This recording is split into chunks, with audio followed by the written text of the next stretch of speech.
adlaw! Welcome to Dakibata Productions, where we discuss today's pressing issues. Today, we'll delve into the single-use plastics and their alarming health risk on marginalized communities. Joining me is my co-host, Ahmad. How are you today, Ahmad? Madayaw na adlaw, Kat. Everything's good on my end. So, Ahmad, as we all know, single-use plastics offer undeniable convenience.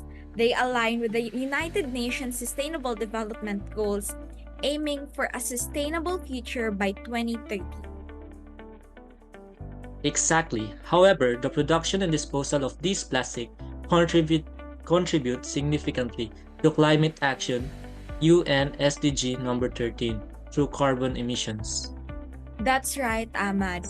And what's even more concerning is that the detrimental impact of this has on the communities, particularly those residing near the landfill areas like Magtuod, New Carmen, Davao City.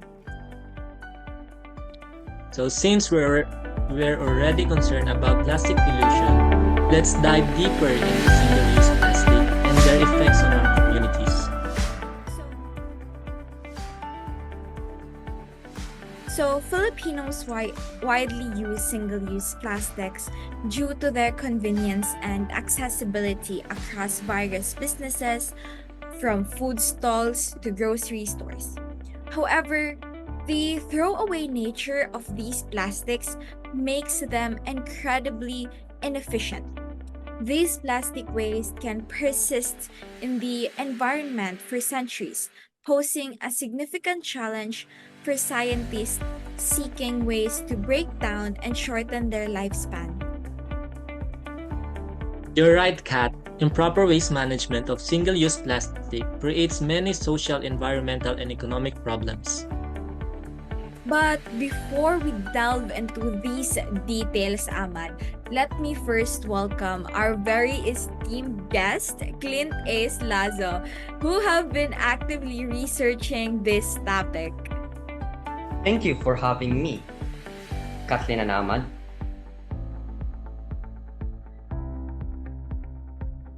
So as we mentioned earlier, improper waste management poses significant social challenges.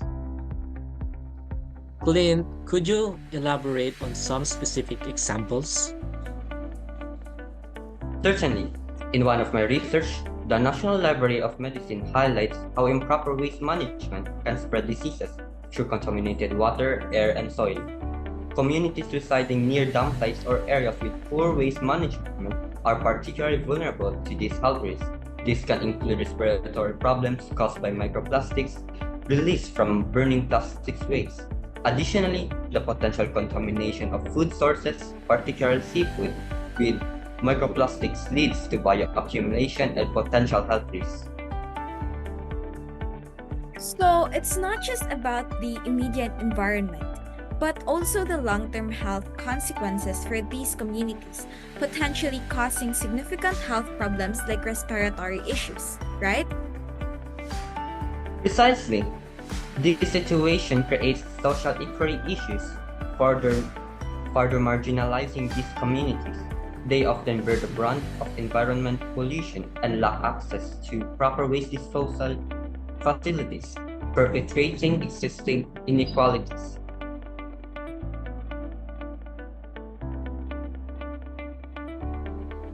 Beyond the social implications, the environmental consequences are equally alarming as well. Clint, can you share us some examples of how improper waste disposal of single-use plastic harms the environment? Absolutely. Clean management reports that improper waste disposal leads to threats like pollution, habitat loss, and climate change. Land pollution occurs when waste accumulates in the soil, contaminating the surrounding environment and harming both humans and animals.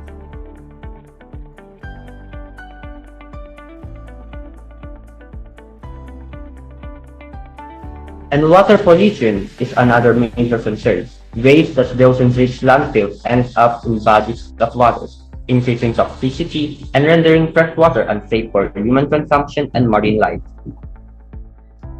Air pollution is a global issue significantly impacted by improper disposals. Greenhouse gases build up in the atmosphere, contributing to problems like global climate change. The breakdown of waste releases like gases, like methane, a major factor in this phenomenon. This illustrates how single-use plastics contribute to a much larger environmental crisis impact to the immediate surroundings and global climate. The economic impacts are equally significant. Clint, you mentioned the loss of resource and reduced tourism as potential consequences. Can you elaborate? Sure. Single-use plastics contribute to carbon emissions, trapping heat in the Earth's atmosphere, and altering climate patterns worldwide. These translate to visible consequences like overflowing landfills and widespread waste throughout Davao City. These issues create an unsightly environment and deter tourism, potentially impacting the local economy and leading to a decrease in revenue. It's clear that addressing this issue requires a multi-pronged approach, considering the financial burden on the local government for cleanup efforts and the potential loss of income from a diminished tourism industry.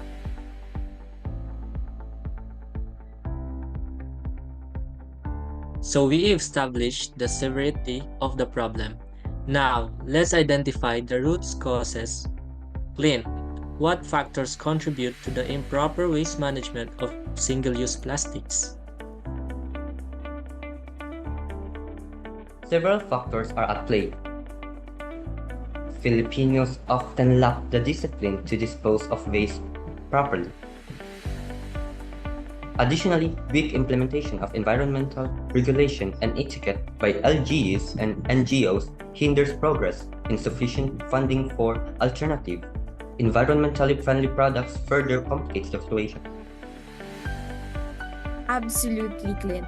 So, environmental education is often lacking in school curriculums, and both institutional and non-institutional organization needs to step up their efforts to promote hands-on activities that encourages community engagement in environmental development. The lack of awareness and participation from the community itself also contributes to the problem. Yes, it's clear that addressing this issue requires a multifaceted approach that tackles the lack of proper waste management practices, insufficient funding for sustainable alternatives, and increased community engagement and environmental education. So thankfully, there are organizations actively working towards a better future. Guys, you mentioned a YouTube video showcasing such an organization. Can you guys share some details? Yes, Ocean Cleanup is a non-profit organization where they have a system called Ocean Cleanup System 03. Two ships are parallel to each other and a barrier is behind them that forms a parabola that spans about 2.5 kilometers across, capturing trash into a vertex of the parabola in which a net is stationed 5 times the length of a school bus. Once the net is full, it's returned to the ship, emptying the trash and continuing the run until the ship has set the quota. In their previous efforts, a progress report by CEO Boyan Slat mentioned that the amount of trash being gathered gradually increases as they revamp their systems. System 01 captured 7 tons in a single run, while System 2 captured 45 tons, and their newly built System 03 has captured a lot more. The organization ideally wanted to target 100 tons in another run filled with garbage, but another system by Ocean Cleanup is the Interceptor, which intercepts trash from rivers and oceans. For further information, you can check their website at www.theoceancleanup.com. Other organizations are working towards solving different issues about our environment. It is our time to combat this issue together, because when we say later, when will that happen? When we start later, we might work towards a better future, but with greater risk, a more long journey to solve this problem, as it gets worse the time we ignore it, or even take action the moment it's too late. We might regret it later, reflect, and say, throughout my life, I could have done better. Now that regret can continue years haunting you when you don't make a move. Is it okay to hear your sons and their daughters say, "Hey, mom and dad were too lazy to pick up their trash and throw it in the proper bin. They contributed to improper waste management that led millions of people to suffer from diseases, blocked the most crucial necessity of hydration for all life forms, caused climate change, and with all those problems, they did not even think about the consequences of their actions?" End of quote. Is it okay to feel good about settling for less, or leave the problems to our next generation without maximizing our time to efficiently solve it? Well, this conversation has shed light on the significant health risks posed by single-use plastic. Particularly, in marginalized communities, we can work towards more responsible waste management practices by acknowledging the social, environmental, and economic consequences. As also, we can encourage everyone to adopt a more mindful approach to single-use plastics. And some of the ways to make a difference are the following.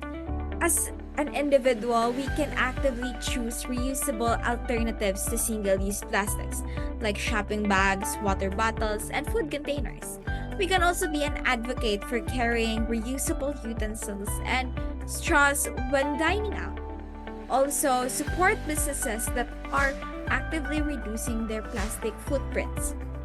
As a community, or through community engagement, we can participate in community cleanup drives and beach cleanup initiatives. We can also support local organizations working on plastic pollution solution and environmental education, as well as be an advocate for a stricter regulations on single-use plastics at the local and national level. We can also, if we are very open to the local and to the local government units, we can contact our local representatives and be an advocate for policies that ban or significantly reduce single-use plastics. We can also implement extended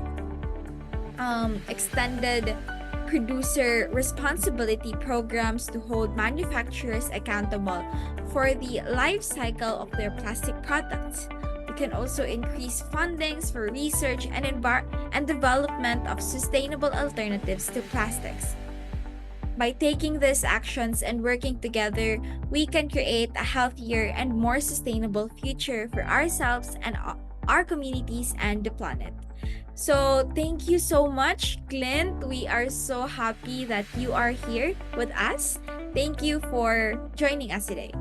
So together, We can make a Difference.